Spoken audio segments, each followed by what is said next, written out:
যোগ নিয়ে দেশ তথা রাজ্যে প্রসার যথেষ্ট আছে, তবে সেখানে পুরুষদের অংশগ্রহণ ও বিভিন্ন এলাকায় বিভিন্ন কমিটি গঠিত হলেও সেখানে এতদিন পুরুষদের সংখ্যা বেশি ছিল। পাশাপাশি প্রত্যন্ত এলাকা ও গ্রাম বাংলায় মহিলাদের যোগা বিষয়ে এখনো তেমন অংশগ্রহণ করতে দেখা মেলে না, যেখানে বর্তমানে যোগ একটা আন্তর্জাতিক খেলা বা প্রতিযোগিতা অংশ হয়ে উঠেছে। এবার গ্রাম বাংলার মহিলাদের এই যোগায় আরো বেশি অংশ নিতে উদ্যোগী হলো যোগ স্পোর্টস ফাউন্ডেশন অফ বেঙ্গল।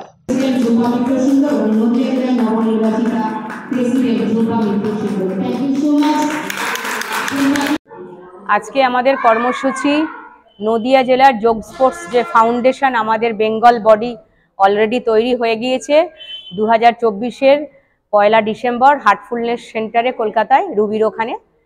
তারপরেই আমাদের পশ্চিমবঙ্গে যে 23টা জেলা পরপর গঠন হচ্ছে, রানিং চলছে। আজকে আমরা এখানে এসেছি 21 ফেব্রুয়ারি নদিয়া জেলা বডি গঠনের জন্য। সেই জন্য আমরা আজকে এখানে জমায়েত হয়েছি। আমাদের ওয়াইএসএফ এর মূল উদ্দেশ্য 4-5টা উদ্দেশ্য আছে। যেভাবে পশ্চিমবঙ্গে যোগ যে জায়গায় চলে গেছে বা যেভাবে ব্যবসার জায়গায় চলে যাচ্ছে, উদ্বেগজনক অবস্থায় চলে যাচ্ছে, সেই জায়গা থেকে আমরা একদম নূতনভাবে অভিনবভাবে যে চিন্তা ভাবনা নিয়ে আমরা এগোনোর চেষ্টা করছি বা সেটাকে আমরা গোল সেট করেই নিয়ে এগোবো, যার জন্য আজকে আমরা এই জায়গায় যে মানুষটার জন্য আমাদের আজকে এই যে মহিলা যোগ সংগঠন, কোনো দেশের মধ্যেই প্রথম, কোনো রাজ্যের মধ্যেও পশ্চিমবঙ্গে এই প্রথম মহিলা যোগ সংগঠনের যে কথা আমাদের মাধ্যমে ছড়িয়ে দিয়েছেন বা আমাদের জন্য চিন্তা ভাবনা করেছেন সেই পঙ্কজ ভগত মহাশয়, উনি শিলিগুড়ির বাসিন্দা। ওনার এই অভিনব চিন্তাকে আমরা কুর্নিশ জানাই, ওনাকে অসংখ্য অসংখ্য ধন্যবাদ জানাই আমাদের মহিলাদের জন্য আলাদাভাবে যোগের প্ল্যাটফর্ম তৈরি করে দেওয়ার জন্য, মহিলারা স্বাধীনভাবে কাজ করতে পারার জন্য। আমাদের এখানে 5টা উইংস নিয়ে কাজ হবে। এক হচ্ছে ফ্রি এডুকেশন, 2 হচ্ছে ফ্রি অ্যাওয়ারনেস ক্যাম্প, যোগের বিভিন্ন স্কুল কলেজ কর্পোরেট জায়গায়, বিভিন্ন ক্লিনিকে, বিভিন্ন জায়গাতেই আমরা করতে পারবো ফ্রি অ্যাওয়ারনেস ক্যাম্প।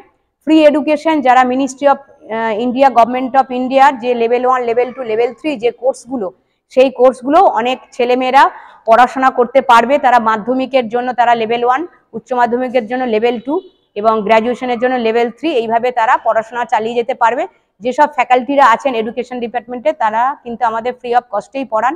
খালি পরীক্ষা দেওয়ার সময় পরীক্ষার যে ফিজটা সেটুকুই খালি স্টুডেন্টদের দিতে হবে, বাকিটা টোটালটাই ফ্রি। এরপরে আমরা কর্মসংস্থানও এর মাধ্যম থেকে ছেলেমেয়েরা করতে পারবে।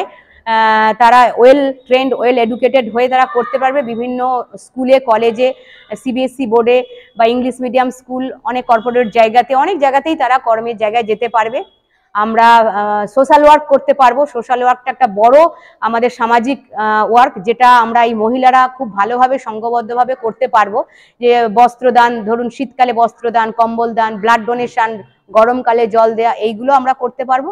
লাস্ট আমাদের যোগাসন, যেটা আমাদের অলরেডি যোগাসনটা স্পোর্টস লেভেলে চলে গেছে। যোগাসনটা স্পোর্টস লেভেলে আসার পরে মানুষের অনেক আরো বেশি করে স্টুডেন্ট তৈরির জায়গাটা জাজেস কোচেসরা সেই সুযোগটা পাচ্ছে এবং সেখান থেকেও আমরা ওয়েল ট্রেন্ড করে ছেলে মেয়েদের স্বচ্ছতা এবং সততার মাধ্যমেই আমরা ডিস্ট্রিক্ট, বেঙ্গল, ন্যাশনাল, ইন্টারন্যাশনালের জায়গায় তারা নিয়ে যেতে পারবে, এই আশা রাখছি।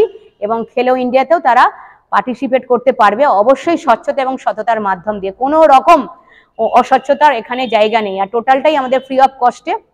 ওয়েস্ট বেঙ্গলে আমাদের 3টে মেন প্রোগ্রাম হবে ফ্রি অফ কস্টে। সাউথ বেঙ্গলে একটা কম্পিটিশন হবে, নর্থ বেঙ্গলে একটা, এবং অবশ্যই ওভারঅল ওয়েস্ট বেঙ্গলে একটা প্রোগ্রাম হবে, টোটালটাই ফ্রি অফ কস্টে। এইভাবে। আমার নাম সুষমা নন্দী, আমি ওয়াইএসএফ অফ ওয়েস্ট বেঙ্গলের প্রেসিডেন্ট।